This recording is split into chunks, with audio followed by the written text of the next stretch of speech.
Salut, c'est Cyril de Web de Fou, j'espère que tu vas bien aujourd'hui. On se rejoint pour un nouveau podcast pour parler ensemble des dangers Internet sur les robots crypto. Je vais te parler d'une anecdote, de la seed phrase, de ce qui se passe, des scams éventuels dangereux que tu peux avoir sur tout ça en fait, sur la crypto, sur les robots crypto. Tu vas voir, tu vas comprendre. Avant ça, tu connais le truc, tu cliques sur le bouton s'abonner. Tu vois dans la description, il y a un lien, ça s'appelle rejoindre mes contacts privés. Tu cliques dessus, tu mets ton email et tous les matins tu reçois un podcast à forte valeur ajoutée avec des informations qui vont changer ta vie et ton business, crois-moi. Également, dans la description, tu trouveras le groupe Telegram. Le groupe Telegram, c'est un endroit où je te partage ma vie perso, pro. Je te partage tout ce que je fais, pourquoi, quels sont les choix, je te lâche des audios, des vidéos, des images. T'as tout le suivi de Web de Fou là-bas, j'aime beaucoup ce réseau, on est quelques milliers, donc je t'invite à nous rejoindre si ce n'est pas encore fait. Ok ? Allez, on y va pour le podcast. Je vais t'expliquer les dangers des robots crypto, mais d'un point de vue créateur de robots. Je vais t'expliquer un truc qui est quand même complètement what the fuck, et qui, je comprends pas comment c'est possible que quelque chose comme ça arrive. Alors, je commence tout de suite par l'anecdote pour te parler des dangers sur les robots crypto. Et tu vas voir à quel point ça va t'aider, malgré que, c'est pas toi qui sois créateur de robots, mais tu vas comprendre. L'anecdote, c'est, j'avais vu un mec qui avait publié un code, je crois que c'était sur Ethereum, qui disait, voilà, avec Ethereum, vous pouvez regarder ce qu'on appelle les backtests de l'Ethereum directement avec un robot, c'est-à-dire les cours qu'il y avait avant. Bref, le mec, il faisait son robot, etc. Il avait dit pour ça, et qui vous permet de dire, en gros, vous allez pouvoir savoir quel est le meilleur moment pour acheter l'Ethereum et il faisait le backtest et tout, et ça marchait très bien, son bordel. Donc du coup, il publiait son code. Et il a donné son truc. Et franchement, intéressant. Si ce n'est que le mec, dans le code, avait laissé sa seed phrase. C'est-à-dire que pour te connecter, je te l'ai fait très simple, pour te connecter avec un robot à la crypto, tu es obligé de mettre deux choses. C'est ta clé publique, c'est-à-dire l'adresse de ton wallet, mais tu es obligé de mettre soit ta clé privée, soit ta seed phrase. Pourquoi ? Parce que sinon, imaginons, toi, tu me donnes ton wallet public, je le mets dans le script, et imaginons, j'ai pas besoin de la seed phrase ou de la clé privée, ça veut dire que je peux acheter au nom de ton wallet. Donc, il y a une sécurité, c'est de dire, ok, si tu as ton adresse publique, il faut aussi donner ton adresse privée ou ta seed phrase. Et le mec, en publiant son robot crypto, avait tout simplement laissé sa seed phrase. Donc, il s'est fait voler, si je dis pas de conneries. Je crois que c'était 70 000 euros ou 70 000 $, un truc comme ça, allez, on va dire 50 000 euros. Il s'était fait voler 50 000 euros, ce qui est juste énorme, puisque le mec, juste, il avait voulu aider sa communauté. Alors là, c'est pareil. Imagine, moi, demain, je te publie un code et je laisse ma seed phrase dedans. Est-ce que tu me voles ou est-ce que t'es honnête, bienveillant? Bon, ça, c'est la mentalité de chacun. Moi, je fais très attention à ça. Je vole pas les gens. Enfin, je veux dire, c'est la base du business, d'ailleurs, si tu veux durer. Mais, passons. En tout cas, chacun fait comme il veut. Mais pas de bol, quand même, pour le gars. Il a jamais retrouvé sa thune, Donc il sait que c'est un de ses abonnés qui l'a volé, mais voilà. Et c'est assez rigolo parce que finalement tu transfères tout l'argent sur un autre wallet et l'histoire est réglée, quoi. Donc en vérité, faut faire très attention à ça, tu vois, d'un point de vue créateur. Et c'est d'autant plus vrai d'un point de vue utilisateur, puisque ok, toi tu vas mettre ta seed phrase ou ta clé privée pour acheter, mais imaginons tu mets ça sur ton ordinateur qui, je sais pas, demain tu le laisses ouvert, tu vois, pendant que, je sais pas, tu vas à la plage, et je sais pas, imagine ton frère, ta sœur, ta femme, ton cousin, t'es là, t'es en train de manger avec eux, il va aux toilettes, il voit ton ordi avec le robot crypto allumé. Voilà, c'est pas pire que d'avoir ton MetaMask connecté, tu vois. C'est des dangers sur lesquels on se rend pas compte, mais moi j'ai mon ordi tout le temps ouvert. Quand il y a du ménage, quand j'avais ma femme de ménage par exemple qui passait quand j'étais à Dubaï, je fermais l'ordinateur en fait. Parce que, je sais pas, imagine, elle allume le MetaMask et la meuf, elle sait s'en servir, elle se fait un virement en BNB ou en USDT. Enfin, tu vois ce que je veux dire? Et puis ça se fait pas en un coup, tu vois, voilà, faut avoir pas de bol.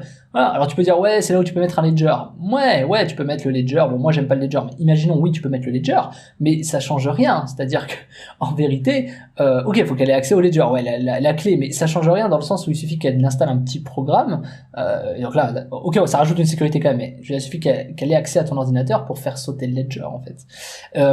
Passons, tu sais, il suffit d'allumer l'appli, et t'as des petits outils, si tu cherches bien, sur Internet, qui te permettent de faire sauter le ledger. Donc, en fait, il faut faire attention à tout ça. Quand tu actives un script crypto, tu as forcément ton adresse publique et ta seed phrase ou ton wallet privé qui est marqué quelque part, sinon on peut pas y accéder. Donc faut faire un peu attention à ça. Faut pas le laisser entre de mauvaises mains. Je connais quelqu'un qui s'est fait voler pareil par sa femme, alors il l'a su plus tard, il s'est fait voler par sa femme de l'argent. Sa femme savait installer un MetaMask parce qu'il lui avait expliqué, machin, il avait dit ouais la crypto bidule, et elle lui avait volé de l'argent en fait. Mais il savait pas que c'était elle. il savait pas que c'était elle. Il l'a su plus tard parce qu'elle lui a dit pour d'autres raisons en mode voilà, mais ils sont divorcés, enfin ils sont séparés depuis. Mais ça c'est des trucs, c'est bête. Alors je te dis pas de te méfier de tout le monde, on est bien d'accord, mais faut faire attention. C'est ce que je veux t'expliquer. Les mecs ils publient des codes, ils laissent leur site phrase. Toi, t'as ta femme de ménage qui passe ou t'as ton cousin qui débarque, t'as ton robot qui tombe sur ton ordi ouvert. Attention, c'est ce que je dis. Et ça c'est des dangers. C'est les dangers internet des robots crypto, c'est le titre de ce podcast. C'est pour te dire qu'il faut faire attention à ce genre de choses. Donc, faut pas être parano non plus, mais il faut faire attention. Puis, le danger peut venir de partout. Demain, tu te connectes à un site. Moi, j'évite. Moi, ce que je fais à chaque fois quand je veux rentrer dans un nouveau token, même si c'est un truc hyper sérieux, je crée un nouveau wallet. Et en ouvrant un nouveau wallet, il ne me hackera pas mes autres wallets.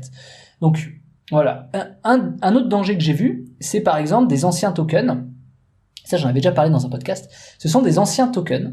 Je sais pas, t'as peut-être investi sur un ancien token, et je vais prendre un exemple sans défoncer ce token-là, mais t'as peut-être investi sur le Checkcoin. Le Checkcoin est peut-être parti à l'oubli, et il suffit que le Checkcoin se fasse hacker, le smart contract se fasse hacker, pour que, éventuellement, j'ai déjà vu ça, il puisse réhacker, en fait, siphonner ton wallet.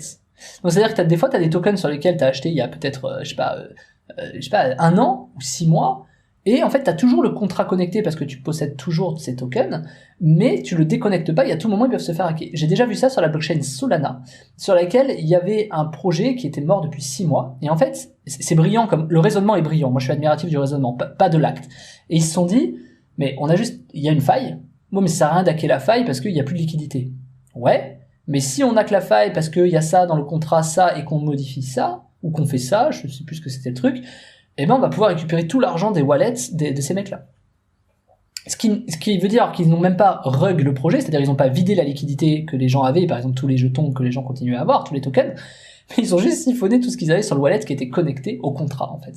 Donc moi, mécaniquement, quand un contrat passe, ce que je fais, c'est que je supprime, après 3 semaines, je supprime, une fois par mois, en fait, je me fais, j'ai une petite note dans mon calendrier, et je vais dans mon wallet, et je supprime tout. J'ai un wallet dédié au bot crypto, je supprime tous les contrats. Tous les contrats sont sauvegardés, donc du coup, si un jour j'ai besoin de récupérer des tokens de tel ou tel contrat, et ben, à tout moment, je ressors le contrat et je sors. Et il est connecté, 1 minute 30, quoi. Donc, ce qui est, attention, on n'empêche pas que si le truc s'est fait hacker, que voilà. Mais donc du coup, je fais très très attention à faire le tri de mes contrats. Et c'est important parce que ça m'a traumatisé. Alors j'ai jamais vu ça sur la Binance Smart Chain, mais nul doute que ça doit exister. Voilà, donc c'est pour te dire que tu vois, sans te faire trop peur, les dangers peuvent venir de partout. Et donc ces dangers-là, avoir un robot crypto, c'est beaucoup plus safe dans le sens où en fait, tu fous ton bot et t'as plus à aller, tu vois, te multi-connecter avec ton MetaMask, un machin, un truc, ça se fait automatiquement avec ta clé privée, ton machin et tout ça, et donc tout va bien, parce qu'en fait, t'auras pas ce problème. Après, rien ne t'empêche d'avoir un contrat qui peut, comme je viens de te le dire, siphonner ton wallet.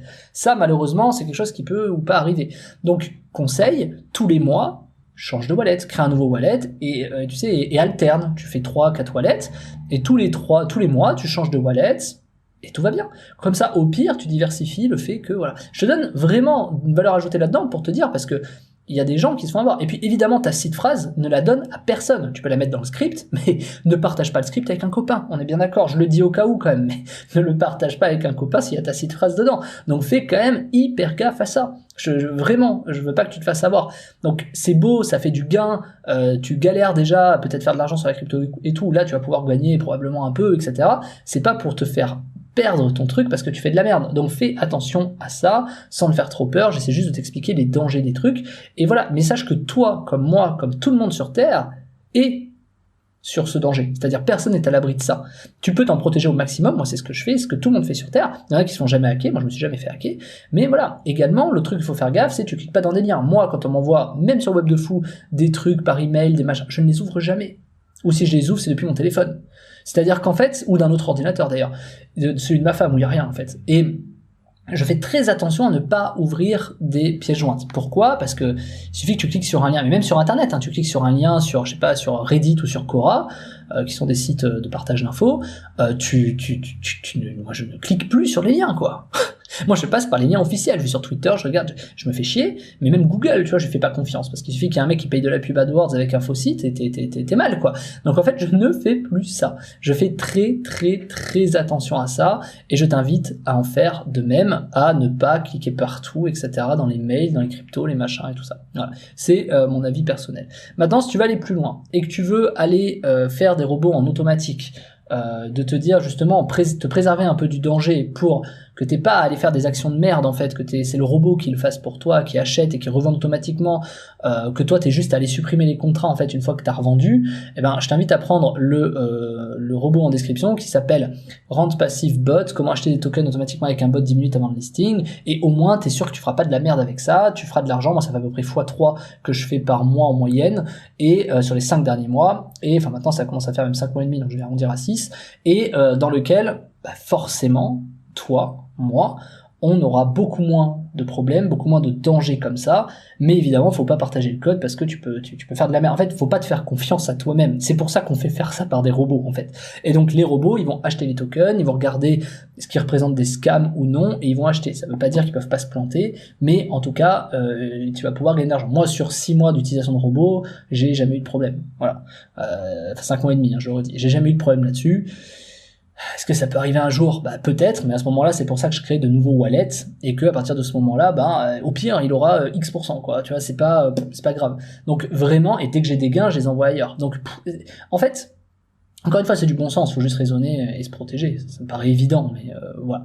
Donc si t'as envie d'aller plus loin, c'est en description, ça s'appelle Rent Passive Bot Rent Passive, comment acheter des tokens automatiquement avec un bot 10 minutes avant le listing, c'est-à-dire qu'en fait, avant le listing sur CoinMarketCap ou CoinGecko, tu vas avoir un signal token sur Telegram, sur lequel tu vas pouvoir, ton robot va aller voir ce signal, va l'analyser, et va ou non acheter en fonction de la stratégie que tu auras posée, et va le revendre ou non, à tel prix, à tel machin, en fonction de ce que tu auras posé. Quand je dis à tel prix, c'est x 1,2 ou x 1,8 par exemple, ou sortir à x 0,9, c'est-à-dire quand tu as perdu 10%. C'est tout bête, mais voilà. Et donc, je t'invite à regarder ça. Ça va fortement t'intéresser dans tous les cas. Et puis, sinon, je te dis à demain pour un nouveau podcast. Ciao, ciao.